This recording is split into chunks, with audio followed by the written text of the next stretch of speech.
What is the shining path? Have you ever wondered how a revolutionary movement can shape a nation's history? The shining path, known in Spanish as Sendero Luminoso, is a fascinating case in Peru. This Maoist group aimed to overthrow the government and establish a communist regime. It emerged in the early 1970s from divisions within Peru's communist factions. The name comes from a phrase by José Carlos Mariátegui, a key Marxist thinker in Latin America. He believed that Marxism-Leninism would open the shining path to revolution.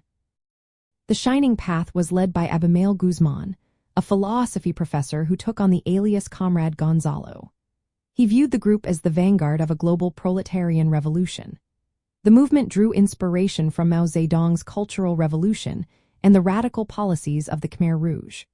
Unlike other leftist movements in Latin America, which often blended Marxist theory with local social issues, the shining path rejected democratic processes.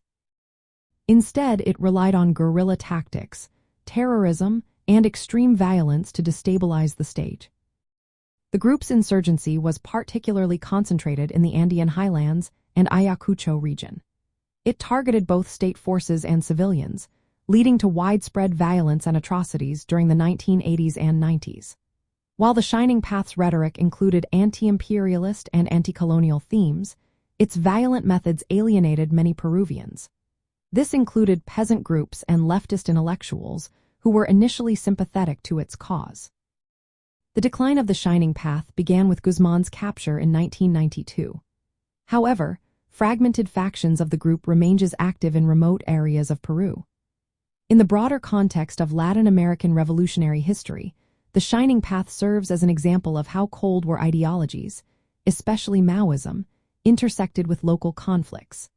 Its legacy is often critiqued for prioritizing ideological purity over the cultural and social realities of Peru. Understanding the history of the Shining Path is essential for analyzing how external ideologies can clash with local cultures. This is especially relevant in regions with strong indigenous identities. The Shining Path story highlights the importance of examining revolutionary movements through both their political goals and their cultural impacts. This approach offers a more nuanced view of Peru's internal conflicts and their lasting effects on national identity.